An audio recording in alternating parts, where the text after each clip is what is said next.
Hi, Ken again. Um, this is section 2 on biblical mentoring on money. Okay, a word to parents.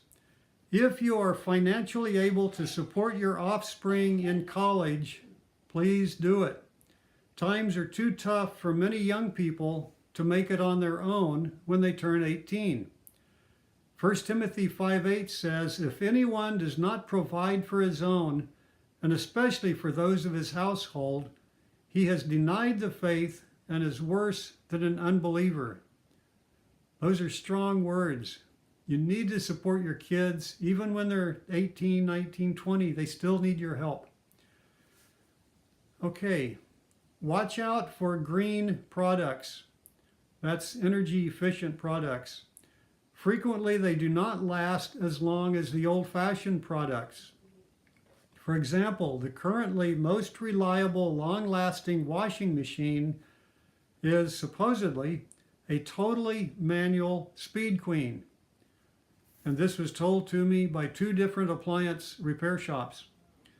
It uses more water, but computer parts used in other machines are more prone to early failure. Another example is the CVT automatic transmissions used in cars now. They give better gas mileage, but if they're likely to fail, and they will fail typically after the warranty on the car has expired. They're not repairable. Another hint, keep up your health. You would think, what does your health have to do with money? Okay, this is going to extend your working life, which will increase your life's total income. A friend of mine recently told me, Ken, you need to be starting to eat organic foods, because they're using a lot of Roundup pesticides in the foods, and this is getting people cancer. And indeed, in my age group, people are not dying from heart attacks, they're dying from cancer. And it's a bad way to go.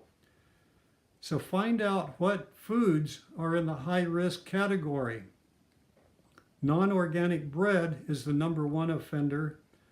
That has a lot of Roundup in it, typically, I'm told. Oatmeal, lettuce, spinach, blueberries, strawberries, apples, and celery should be purchased organic. Eat a low sugar diet. Sugar causes diabetes. Eat lots of power foods. Do a Google search to find out what the power foods are and what foods you need to buy organic. Exercise, get proper sleep. Obviously, avoid tobacco, meth, heroin, whatever. That stuff would really get you. Avoid processed foods that can add to the cost. If you want to really be extreme on saving money, back in the Depression, people were eating cracked wheat, which is wheat that's been crushed just so it can cook faster, or could be even be eaten just with milk on it, uncooked. So people ate cracked wheat instead of buying processed cereals. If you're really tight on money, you can do the same thing. They sell cracked wheat in the stores. So try to avoid processed foods. Avoid needless food items. Cut your own hair. Years ago, 40 years ago, I went to a barber, cost $1.25 for a haircut. And I thought, this is terrible. I'm going to try to cut my own hair. And it worked so well, I have never been to a barber since.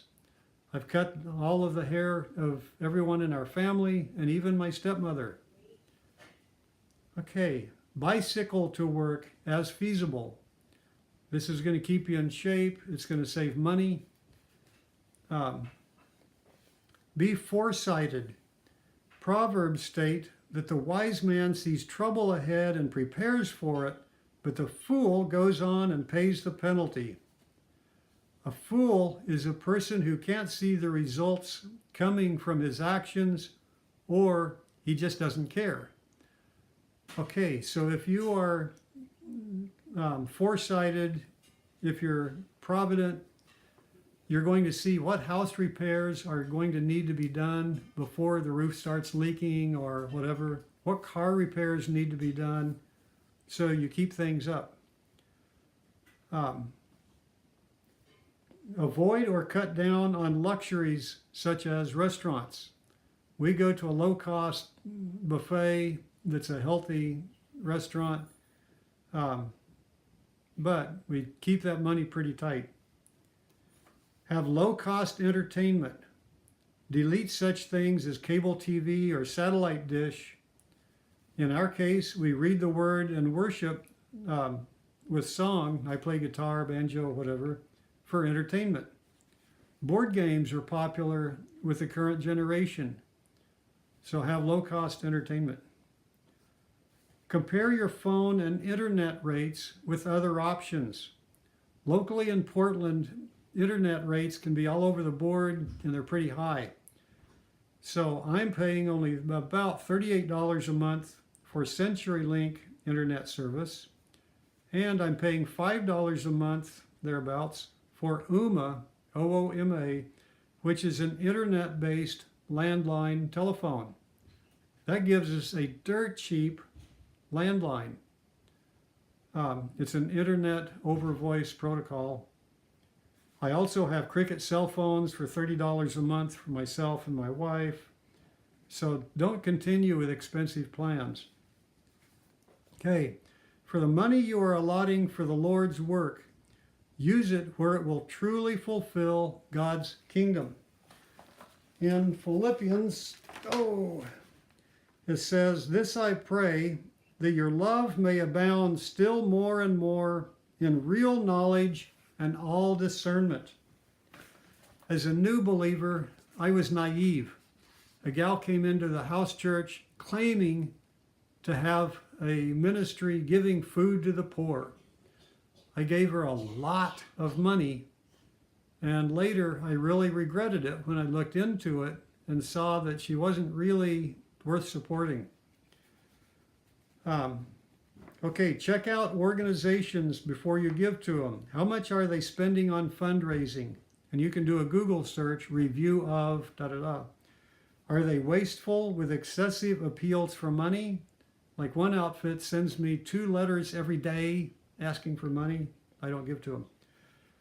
I have personally favored organizations such as Sat7, which broadcasts the gospel across the Muslim countries. Very efficient, awesome TV broadcasting.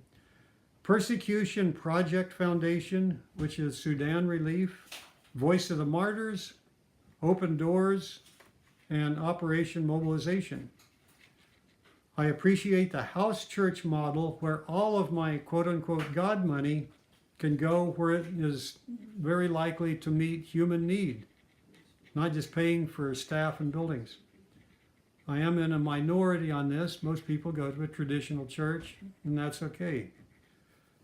2 Corinthians 8:12, "It is acceptable according to what a person has, not according to what he does not have. For this is not for the ease of others and for your affliction, but by way of equality." From part A of the verse, do not borrow money to give to meet another person's need.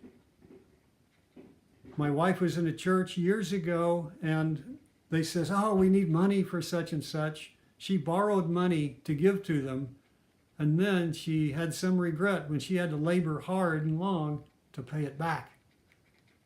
From part B of the verse, don't give away all your money unless everyone else is totally destitute.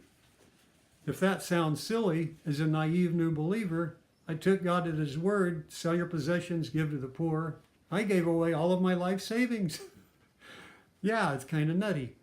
To avoid extreme theology, compare scripture with scripture. That's going to balance it out. Also, get together with saints, older people that you respect, and ask for their opinion. Women's intuition. This is my opinion. A woman tends to feel a situation while a man tends to rationalize it. If you are married, a wise husband will consult with his wife on financial affairs. She may be able to contribute wisdom from women's intuition that he may have missed from his rational analysis of the situation at hand. And this will help you to be joined to your wife. My wife should have spoken up when I was talking about putting money into the stock market recently in my retirement plan. I should have asked her more strongly, what is your opinion? I took out a bunch of money out of the secure fund, put it into a stock fund that was going great guns, and within 2 months, the stock market went down a lot. Okay, in time, I think the money will make itself back up. But the idea is I should have checked with my wife. She would have saved my neck with her opinion. Okay, at this point, we're going to go to section 3. So you can turn to section 3. Thank you.